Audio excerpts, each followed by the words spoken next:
الحمد لله الذي جعل القرآن هدى للناس، والصلاة والسلام على رسوله محمد وآله وأصحابه الكرام.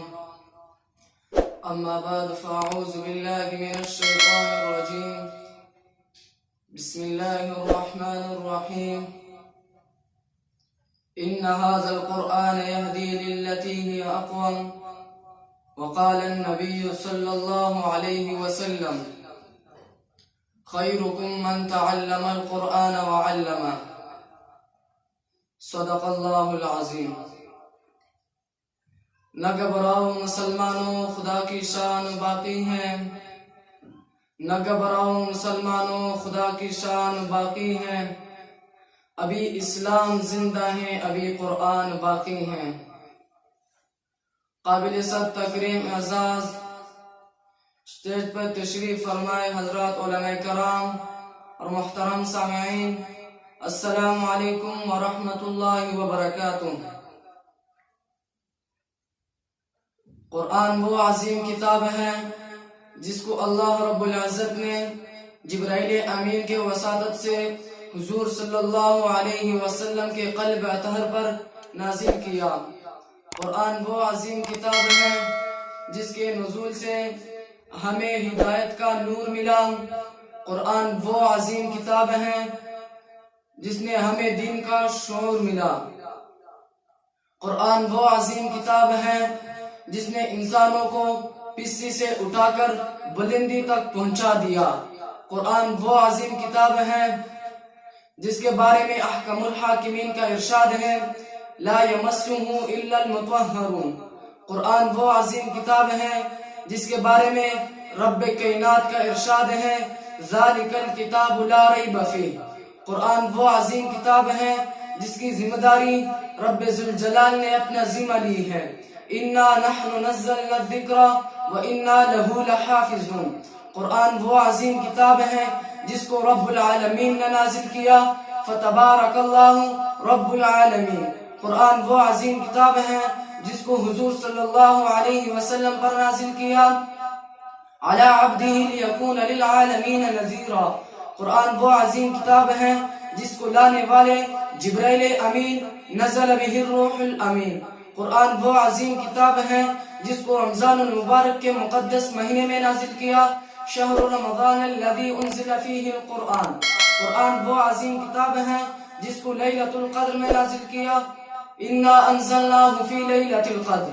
سامعین محترم، قرآن کی عظمت کا اندازہ لگانا ہو تو شہروں اور دیہاتوں کی گلیوں میں جا کر دیکھو. آپ کو چھوٹے چھوٹے معصوم بچے اپنے سینوں کے ساتھ قرآن کو چمٹے ہوئے نظر آئیں گے. آپ کو 5 سال کا بچہ بھی حافظ نظر آئے گا، 70 سال کا بوڑھا بھی حافظ نظر آئے گا. اس قرآن کی عظمت کو دیکھنا ہو، تاریخ ابن خلدون اٹھا کر دیکھو. تاریخ آپ کو ایک عجیب بات بتلائے گی. تاریخ کہتی ہے ایک مرتبہ حضور صلی اللہ علیہ وسلم مسجد میں تشریف لائے تو کیا دیکھتے ہیں؟ پیغمبر کے 2 قلب و جگر، جن کو دنیا صدیق اکبر اور فاروق اعظم کے نام سے جانتی ہے. صدیق اکبر مسجد کے ایک کونے میں، فاروق اعظم مسجد کے دوسرے کونے میں کھڑے ہیں. پیغمبر دونوں کو دیکھتے ہیں. پیغمبر صدیق اکبر کو دیکھتے ہیں، وہ قرآن کو آہستہ آواز سے پڑھ رہے ہیں. فاروق اعظم کو دیکھتے ہیں، وہ قرآن کو بلند آواز سے پڑھتے ہیں. جب دونوں تلاوت سے فارغ ہوتے ہیں، پیغمبر صدیق اکبر کو بلاتے ہیں. پیغمبر دونوں کو بلاتے ہیں. پیغمبر کے دونوں جانشین انتہائی مدبانہ حالات میں پیغمبر کے قدموں میں بیٹھتے ہیں اور عرض کرتے ہیں: اے اللہ کے رسول، کیا حکم ہے؟ پیغمبر صدیق اکبر سے پوچھتے ہیں: اے ابو بکر، تم قرآن کو آہستہ آواز سے کیوں پڑھ رہے تھے؟ صدیق اکبر جواب دیتے ہیں: اے اللہ کے رسول، میں اس ذات کو سنا رہا تھا جو دلوں کی بیت بھی جانتی ہیں. پیغمبر فاروق اعظم سے پوچھتے ہیں: اے عمر، تم قرآن کو اونچی آواز سے کیوں پڑھ رہے تھے؟ فاروق اعظم جواب دیتے ہیں: اے اللہ کے رسول، میں سوئے ہوئے لوگوں کو جگانا اور شیطان کو بگانے کے لیے اونچی آواز سے پڑھ رہا تھا. مؤرخ کہتے ہیں پیغمبر نے اپنے دونوں ہاتھ آسمان کی طرف بلند کرتے ہوئے فرمایا: یا اللہ گواہ رہنا، میرے دونوں یاروں نے سچ کہا. ایک آیات پڑھ کر قرآن کی تلاوت کرنا، ایک آیات پڑھ کر قرآن کی تلاوت کرنا، جان پہ کھیل کر اظہار صداقت کرنا. حق والوں نے بتلا دیا بزبان جرت، زندگی کیا ہے تمنا شہادت کرنا۔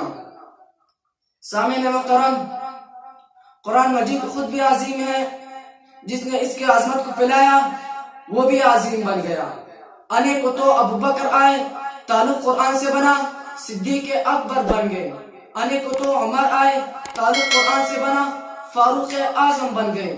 آنے کو تو علی آئے، تعلق قرآن سے بنا، شیر خدا بن گئے۔ آنے کو تو عثمان آئے، تعلق قرآن سے بنا، ذوالنورین بن گئے۔ آنے کو تو حمزہ آئے، تعلق قرآن سے بنا، شہداء کے سردار بن گئے۔ آنے کو تو بلال آئے، تعلق قرآن سے بنا، مؤذن رسول بن گئے۔ سامعین محترم، قرآن وہ عظیم کتاب ہے جس کی تلاوت کی وجہ سے حضور صلی اللہ علیہ وسلم کو طائف کی گلیوں میں لوح و لوحان ہونا پڑا۔ یہ وہ مقدس کتاب ہے جس کی تلاوت کی وجہ سے حضرت سمیہ کو دولخ کر دیا گیا۔ یہ وہ مقدس کتاب ہے جس کی تلاوت کی وجہ سے حضرت خباب کو سولی پہ چڑھا دیا گیا۔ یہ وہ مقدس کتاب ہے جس کی تلاوت کی وجہ سے بلال حبشی کو تپتی ہوئی ریت پر لٹا دیا گیا۔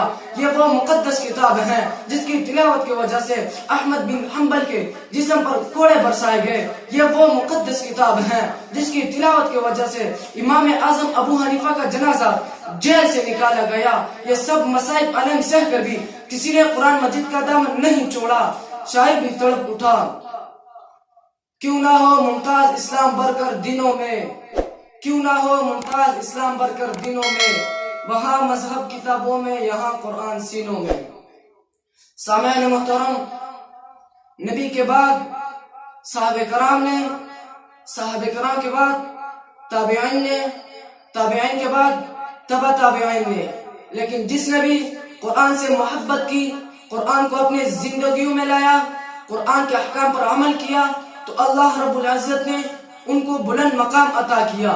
لیکن جس نے قرآن سے منہ پھیرا، قرآن کو پس پش ڈال دیا، قرآن کے احکام پر عمل نہ کیا، تو اللہ رب العزت نے ان کو ذلیل کر دیا، دنیا و آخرت میں ذلیل اور رسوا کر دیا۔